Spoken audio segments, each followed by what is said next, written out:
여러분 안녕하세요. 유종일 KDI 국제정책대학원장이 이 민주당 싱크탱크인 성장과 통합의 공동대표를 맡기로 했다라고 최근 한 언론이 보도했습니다. 제가 좀 상황을 알아보니까 이미 어느 정도 얼개가 다 짜여진 그런 상황입니다. 이 이재명 대표의 전체적인 정책을 총괄하는 역할을 유종일 원장이 맡게 될 가능성이 커 보입니다. 윤석열 대통령에 대한 탄핵 심판 선고가 내려지고 조기 대선이 현실화한다면 바로 가시화하지 않을까 그렇게 좀 예상이 됩니다. 정책 전반을 총괄하게 된다라면 상당히 이제 주목될 만한 그러한 인물이라고 봐야 되겠죠. 그래서 오늘은 유종일 KDI 국제정책대학원장은 누구인가라는 테마로 여러분께 말씀드리려고 합니다. 1958년 7월 전라북도 정읍 출신입니다.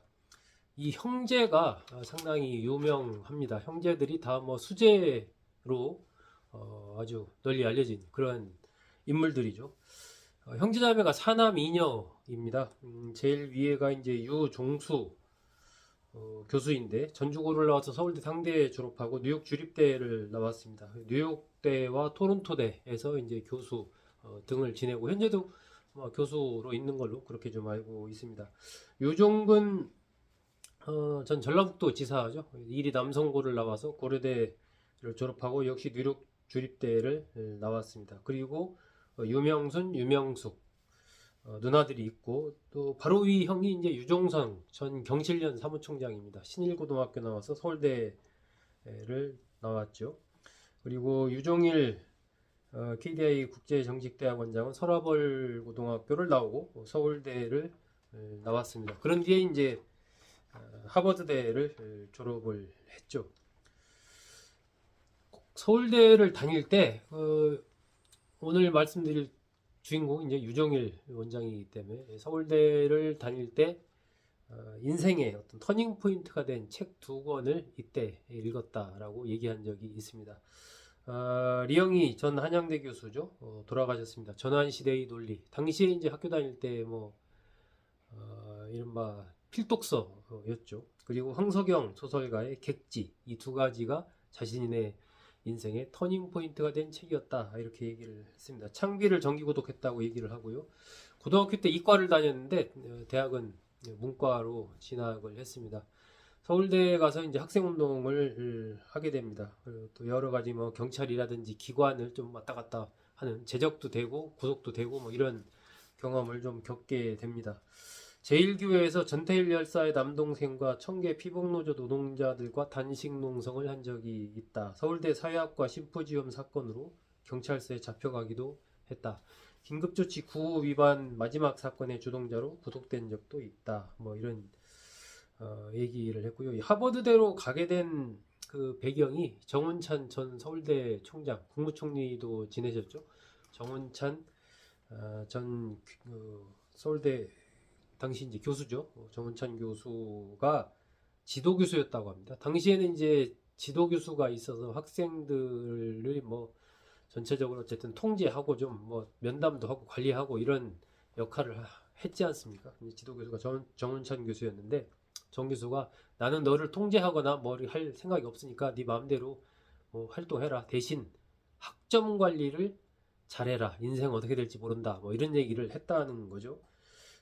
그래서 그러한 정 교수의 조언이 자신이 하버드대를 갈 수 있었던 발판이 됐다. 이렇게 얘기를 합니다. 민주화운동 때문에 두 번 제적당했고요. 정운찬 교수의 그런 조언으로 하버드대를 갑니다. 뭐 성적 순으로 해서 하버드대를 가는 게 아니고 능력과 잠재력을 보고 하버드대에서 뽑아줬다. 이렇게 얘기를 합니다. 거기서 경제학과 박사를 받게 됩니다. 거기 다니면서도 이제 민주화운동 관련된 미국에서의 한인 단체에서 활동을 하게 되죠. 하버드대의 박사를 학위를 받고 나서는 노트르담 대학교 조교수를 하고 영국의 캠브리지대 조교수 뭐 등을 지냅니다. 그러다가 이제 1998년에 귀국을 하게 되죠. 이제 김대중 정부 때 귀국을 하는 거죠. 그래서 뭐 청와대 수석도 제의 받았는데 가지는 않고 당시에 굉장히 강하게 재벌 개혁을 주장했다라고 합니다. 노무현 전 대통령의 전체적인 이제 경제 정책을 좀 총괄했던 걸로, 그래서 노무현의 경제 가정교사다 뭐 이렇게 불리기도 했었습니다. 이제 노무현 대통령과 인연이 된 것은 2001년 4월 인연을 맺게 됐는데, 그 자신의 서울대 1년 후배인 윤석규 당시 열린우리당 원내기획실장이 있습니다. 이 사람의 소개로 해서 그렇게 해서 이제 노무현 전 대통령과 만나게 됩니다. 경제 관련된 여러 가지 좀 토론도 하고 가르치기도 하고 뭐 이렇게 했는데 인수위에 참여하지는 않습니다. 그래서 뭐 당시에도 개혁성이 너무 강해서 좀 당선자 노무현 대통령이 좀 부담스러워한다라는 것이 뭐 대체적인 정설이라고 한겨레 신문이 보도한 바가 있습니다. 참여정부 때 했던 것은 뭐 대통령 직속 동북아 경제중심 추진위원회 위원으로 1년 정도 일한 거, 그게 이제 공직에 좀 참여한 내용의 거의 이제 전부라고 할 수 있습니다. 노무현 정부 때는 한미 FTA 이거 좀 반대를 했습니다. 그러다가 나중에는 이제 노무현 전 대통령과도 상당히 좀 각을 세우게 되는, 좀 비판하게 되는 그런 입장을 취하게 되죠. 안식년을 받아서 북경대에서 강의를 했고 가을학기에는 콜롬비아대에서 강의를 했습니다. 이 금연 문제가 좀 재미있더라고요. 담배를 자신이 피웠는데 미국 가서 담배 피울 생각 때문에 좀 아마 스트레스를 받았던 모양입니다. 누가 어떤 아는 분이 한 스님을 찾아가서 만나보면 금연할 수 있다 뭐 이런 얘기를 해서 스님을 찾아갔다고 합니다. 그 스님이 첫마디가 인생에서 원하는 게 뭡니까? 이렇게 이제 물었다고 합니다. 그러니까 괜히 이것저것 폼 잡으려고 하지 말고 직설적으로 얘기해라 뭐 이런 얘기를 하신 거죠. 그래서 유종일 원장이 세상 뒤집어져야 하는 거, 이것이 이제 가장 원하는 것이다 뭐 이렇게 얘기를 했다라고 합니다. 그랬더니 스님이 당신은 진지하게 살아야 되는데 치열하게 산다. 개혁하려면 힘이 있어야지 그냥 머리만 갖다 부딪히면 머리 깨진다. 뭐 이런 말씀을 스님이 하셨다고 하네요. 그리고 기치료를 해줬는데 정말로 신기하게도 담배를 끊었다고 합니다. 스님이 그때 만났을 때 숨을 들이마실 때 지혜를 생각하고 내쉴 때는 자비를 생각하라 이런 말씀을 해주셨는데 그게 참 기억에 남는다라고 얘기를 하고요.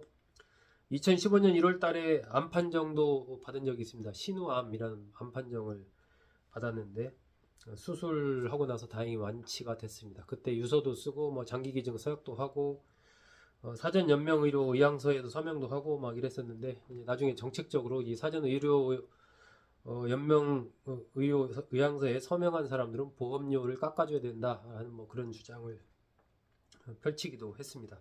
아무리 좋은 일을 많이 한다고 해도 과도하게 집착하면 굴레가 된다라는 그러한 생각을 밝히기도 했습니다. 이것이 이제 또 불교의 핵심이다라는 그런 얘기도 제가 읽은 기억이 납니다. 2011년에 민주당의 경제민주화 특별위원회 위원장을 맡았었고요. 2017년에는 국회 헌법개정특위의 자문위원을 맡기도 했습니다. 2017년부터 2019년까지는 주빌리은행, 이게 뭐 대출 같은 그런 게 하는 게 아니라 채무 많은 사람들 좀 갚아주고 하는 그런 은행이죠. 주빌리은행 대표를 맡았고 지식협동조합의 좋은 나라 이사장을 맡기도 했습니다. 2018년 6월에 KDI 국제정책대학원 원장을 맡았습니다. 이때쯤 이제 SNS에 쓴 글을 제가 좀 살펴보니까 이렇게 썼더라고요. 평생 연구와 교육 그리고 정의를 위한 싸움만 하면서 살아왔습니다.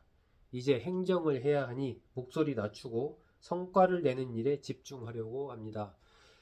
라고 SNS에 썼습니다. 뭐 이때 이후로 그렇게 SNS 활동을 한 것 같지는 않습니다. 칼럼 같은 것은 좀 언론에 기고를 해 왔습니다. 지은 책으로는 이제 경제 119, 뭐 경제 민주화가 희망이다. 피게티 어떻게 읽을 것인가, 한국경제 4대 마약을 끊어라, 한국 현대사와 사회경제 이런 등등의 저서가 있고요. 2006년에서 2009년까지 MBC 손에 잡히는 경제 유종일입니다. 방송을 진행한 이런 경험도 있습니다. 뭐 유종근 전 전북도지사의 동생으로 많이 알려져 있죠. 노무현 전 대통령의 가정교사를 했지만 뜻을 이루지 못한 유종일 원장. 과연 이번에 이재명 더불어민주당 대표의 싱크탱크인 성장과 통합을 이끌면서 자신이 생각하는 바를 이룰 수 있을지 주목이 됩니다. 또 과거에 김대중 전 대통령, 노무현 전 대통령 그 당시에 어떤 강한 재벌 개혁에 대한 어떤 그런 생각 이런 것이 지금은 또 어떤지 이런 부분도 좀 궁금합니다. 보도대로라면은 좀 생각이 그때보다 많이 온건해진 것 아닌가 하는 생각이 듭니다. 이현주 최고위원을 중심으로 해서 이재명 대표가 좀 이른바 중도 보수적인 정책을 많이 개발해 달라 이런 요청을 했다라는 얘기도 있는 걸로 봐서는 조금 그때보다는 정책의 방향이 좀 바뀌지 않았나 하는 생각은 드는데 앞으로 이제 이 성장과 통합이 가시화되고 거기서 내놓는 정책들을 보면 조금 더 판단이 가능할 것 같습니다. 네, 오늘은 유종일 성장과 통합 공동대표 이재명 대표의 정책, 경제 정책을 총괄할 유종일은 누구인가라는 주제로 말씀드렸습니다. 여러분 고맙습니다.